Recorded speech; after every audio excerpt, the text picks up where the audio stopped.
Segunda carta de Paulo aos Coríntios, capítulo 4, versículos de 1 ao 15. Jesus Cristo é o único assunto do ministério de Paulo, pelo que, tendo este ministério, segundo a misericórdia que nos foi feita, não desfalecemos. Antes, rejeitamos as coisas que por vergonha se ocultam, não andando com astúcia nem falsificando a palavra de Deus. E assim, nos recomendamos a consciência de todo homem na presença de Deus pela manifestação da verdade. Mas, se ainda o nosso evangelho está encoberto, para os que se perdem está encoberto, nos quais o Deus deste século cegou os entendimentos dos incrédulos, para que não lhes resplandeça a luz do evangelho da glória de Cristo, que é a imagem de Deus. Porque não nos pregamos a nós mesmos, mas a Cristo Jesus, o Senhor. E nós mesmos somos vossos servos por amor de Jesus. Porque Deus, que disse que das trevas resplandecesse a luz, é quem resplandeceu em nossos corações, para a iluminação do conhecimento da glória de Deus na face de Jesus Cristo. Temos, porém, esse tesouro em vasos de barro, para que a excelência do poder seja de Deus e não de nós. Em tudo somos atribulados, mas não angustiados, perplexos, mas não desanimados, perseguidos, mas não desamparados, abatidos, mas não destruídos, trazendo sempre por toda parte a mortificação do Senhor Jesus no nosso corpo, para que a vida de Jesus se manifeste também em nossos corpos. E assim nós, que vivemos, estamos sempre entregues à morte por amor de Jesus, para que a vida de Jesus se manifeste também em nossa carne mortal, de maneira que em nós opera a morte, mas em vós a vida. E temos, portanto, o mesmo espírito de fé, como está escrito: Cri, por isso falei. Nós cremos também, por isso também falamos, sabendo que o que ressuscitou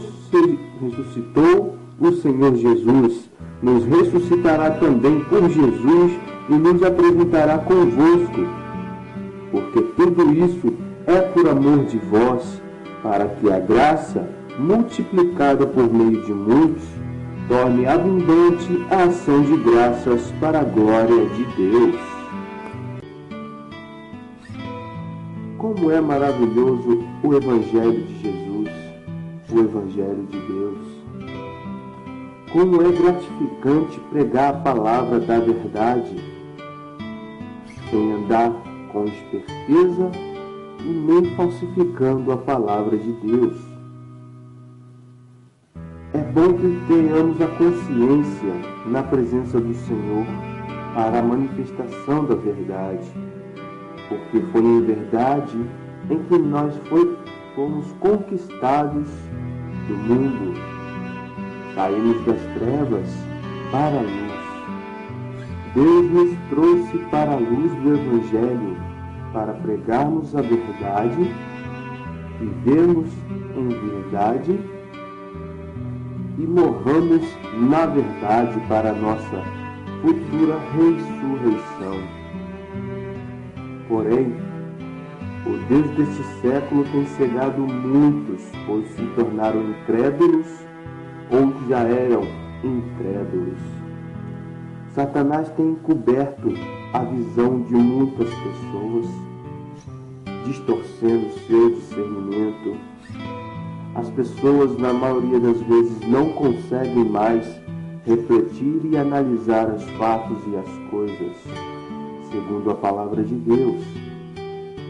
E quando alguém se levanta para levantar uma questão já respondida pela palavra do Senhor, o tratam como se fosse um juiz, alguém que quisesse julgar alguém.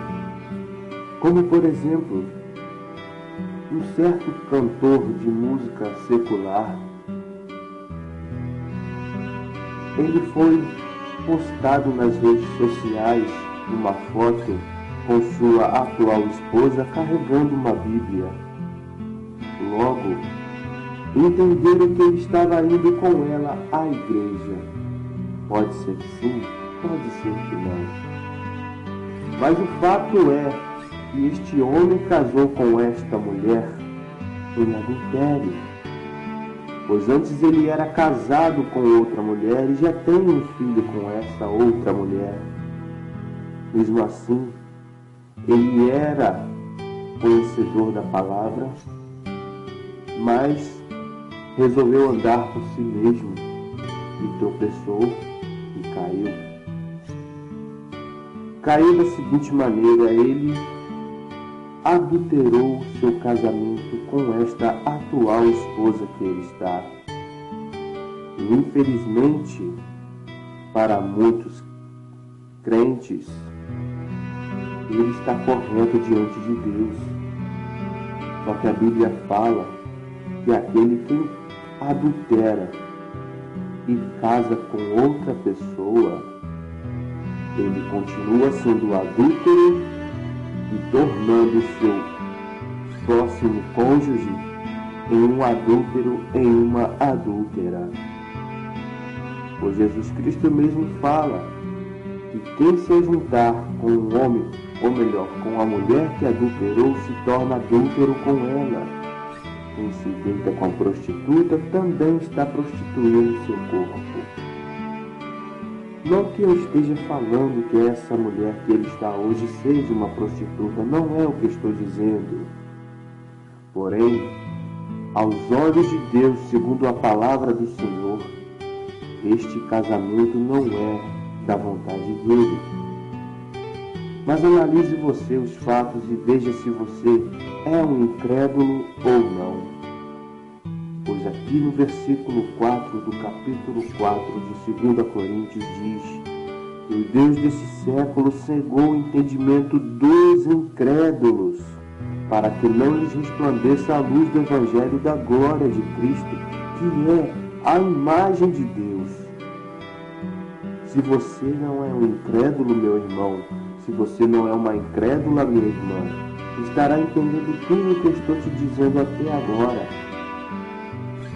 Porém, se você for um incrédulo ou uma incrédula, você estará dizendo agora que eu sou um cara que julga as pessoas.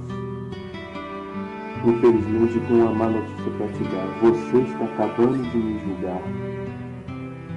Pois é, devemos analisar nossos pensamentos, nossas palavras, nossas ações, para que a voz, a palavra do Senhor, o nome do Senhor não seja envergonhado através de nós, que fomos salvos do pecado, da morte e do juízo. Porque Deus disse que das trevas iria resplandecer a luz, e Ele fez resplandecer essa luz em meu coração, e creio que em seu coração também, para a iluminação do conhecimento da glória dele na face de Jesus Cristo.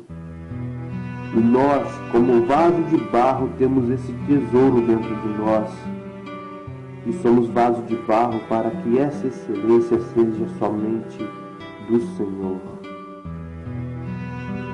Então, tenhamos esse mesmo espírito de fé para ter a capacidade e ousadia de dizer: criei, por isso falei. Eu creio, por isso estou falando também. E não falo para me vangloriar, eu falo para a glória do Senhor.